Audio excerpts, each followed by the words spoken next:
Baik, sekarang kita bicarakan tentang aktiviti-aktiviti fizikal untuk badan kita pada bulan Ramadan Al-Mubarak. Sebelum kita bicara tentang aktiviti sukan dan sebagainya, pertama sekali adalah aktiviti-aktiviti yang wajib kita laksanakan seperti solat yang wajib, solat yang sunat. Itu sebenarnya adalah pergerakan-pergerakan fizikal yang juga sebenarnya adalah satu senaman yang sangat baik untuk badan kita. Allah mewajibkan kita solat bukan kerana faktor kerohanian semata-mata, sebab solat itu juga adalah satu aktiviti fizikal yang memperbetulkan fitrah kejadian seorang manusia. Jadi untuk mengamalkan gaya hidup yang sihat pada bulan Ramadan, jangan tinggalkan solat, perbanyakkan solat, maka akan banyaklah aktiviti fizikal kita, termasuk solat-solat yang sunat. Kemudian barulah kita memikirkan apa aktiviti riadah yang sesuai. Sebenarnya aktiviti riadah yang sesuai dengan kita adalah aktiviti yang kita melakukannya maka kita enjoy, gembira dengan aktiviti tersebut. Jangan paksa diri.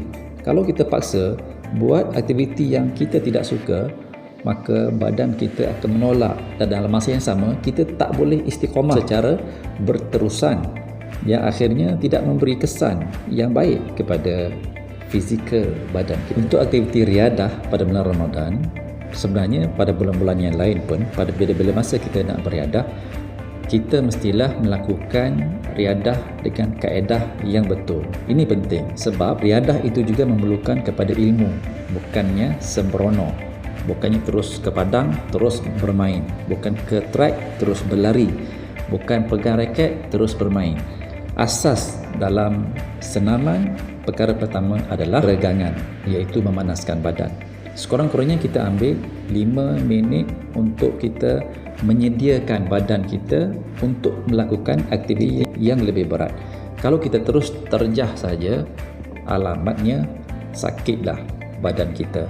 Asid laktik yang dikeluarkan oleh badan kita akan menyebabkan ketidakselesaan kepada badan kita selepas aktiviti-aktiviti riadah. Kawan-kawan pernah rasa begitu tak apabila melakukan aktiviti yang berlebihan?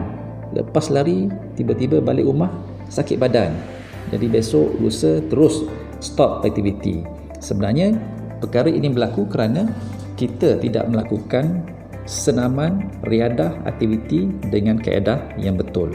Jadi mesti ada ilmu, mesti ada input yang baik sebelum kita melakukan aktiviti riadah yang selamat dan sihat.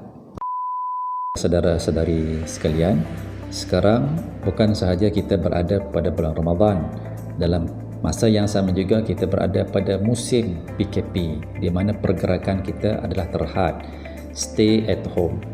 Jadi dalam pada kita melaksanakan aktiviti riadah, jaga peraturan-peraturan PKP, jangan pergi keluar sehingga dibenarkan oleh kerajaan.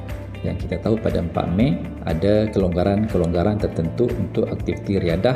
Jadi ambillah peluang ini, dan ambillah peluang pada bulan Ramadan Al-Mubarak ini bukan dengan membuang masa dengan gadget, tidur, aktiviti yang tidak berfaedah.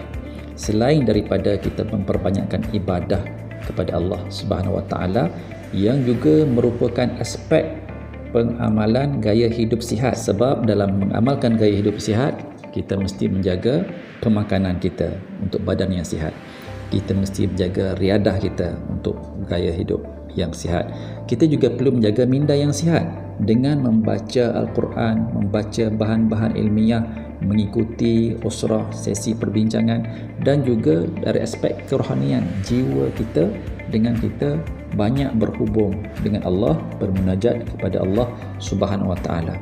Kerana pada bulan Ramadan inilah Allah dekat dengan kita, Allah buka seluas-luasnya pintu taubatnya dan permintaan yang kita minta dengan Allah, insya-Allah Allah kabulkan.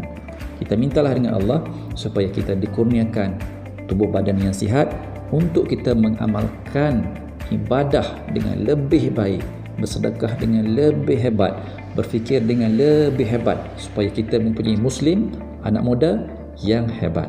InsyaAllah kita sama-sama lakukannya.